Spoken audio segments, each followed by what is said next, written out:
Սիրելի ժողովուրդ, շնորհակալություն, որ այստեղ եք, եկել եք այս հանդիպման, բայց ես իմ ելույթը կսկսեմ մեկ հարցից։ Ինչ է ձեր կարծիքով, ինչն է ամենից հզոր ուսուցիչը յուրաքանչյուր մարդու համար։ Ենթադրենք։ Սեփական փորձը առաջերտին։ Շատ ճիշտ է։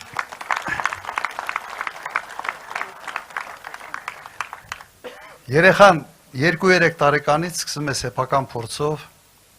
փորձի վրա սովորել։ Եվ այդ ուսուցումը ամբողջ իր կյանքի ընթացքում է տևում։ Ինչի համար եմ ես այստեղից սկսում։ Դու կարող ես ուրիշների փորձից սովորել, բայց սեփական փորձը ուղղակի բետոնացված մնում է մարդու ուղիղում։ Եվ լավ առումով, եւ լավ փորձը, եւ բարդությունները, եւ դժվար փորձը։ Եվ հետաքրքիր է ոնց է դուք վերաբերվում այն մարդկանց, որոնք նույնիսկ սեփական փորձի վրա ոչինչ չեն սովորում։ Երևի համարում եք անլուրջ մարդիկ, չէ՞։ Եթե մարդ նույնիսկ սեփական փորձի վրա բան չի սովորում։ Հիմա մենք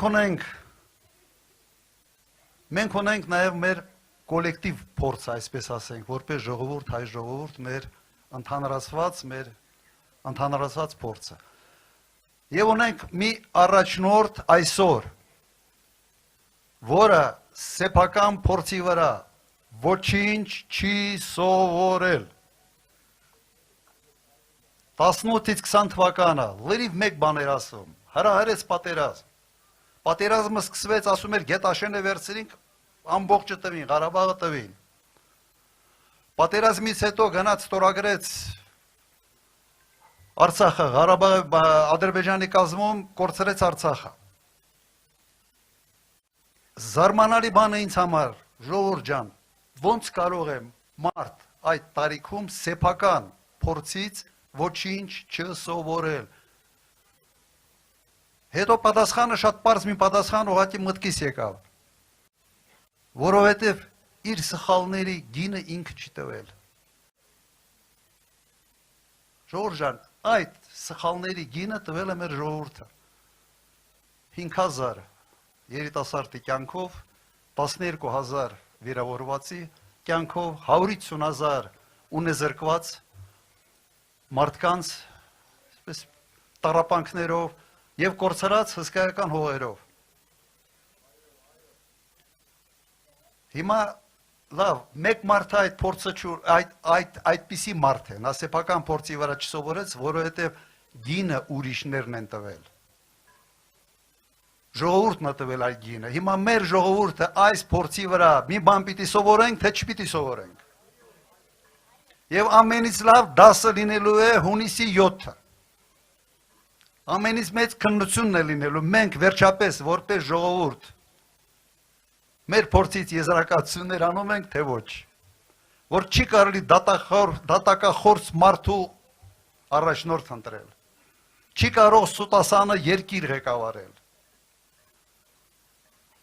չի կարող մարդ, որը չունի կարմիր գծեր, սկզբունքներ, չունի հարգանք իր սեփական պատմության նկատմամբ, եկեղեցու նկատմամբ, չի կարող առաջնորդել մի ժողովուրդ։ Որտեւ ինքը այդ ժողովուրդը դարձնելու է իրեն նման։ Ինքը չի հանդուրժում մեր ժողովրդի մոտ սկզբունքային մարդկանց։ Որտեւ սկզբունքային մարդը իր առջև կանգնած միշտ հուշում է երել, որ ինքը անսկզբունքային չեմ ուզում որակումներ, քիչ մնաց թե մի բանը այլ կարգի արտահայտություններ անեմ։ Բայց դուք հասկացաք, որ սկզբունքային, պարկեշտ, կարմիր գծեր ունեցող, սկզբունքներ ունեցող մարդը, այս մարդու համար ոնց որ ցուլի համար կարմիր բան լինի, կարմիր փալազ լինի։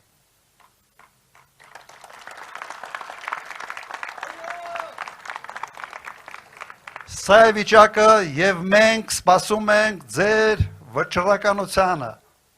Հունիսի 7 ում ենք ձայն տալիս։ Շնորհակալություն։ Մի քանի խոսք տեղական հարցերի վերաբերյալ։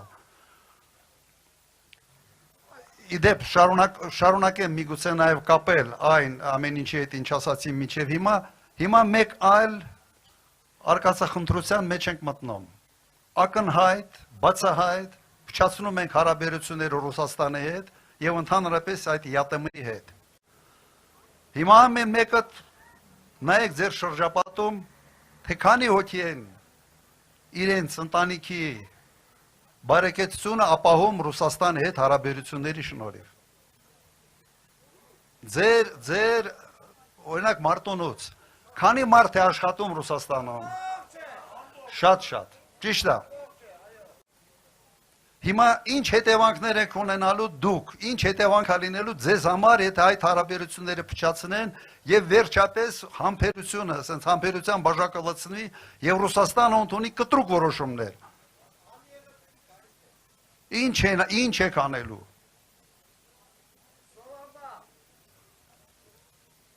ուրեմն այդ ամենը կանխելու կա մեկ ճանապարհ հունիսի 7 նայեք որովհետեւ սա իսկապես Ռուսաստանը մեծ երկիր է շատ համբերատար բայց մի գիծ կա այդ գիծը որ անցնում են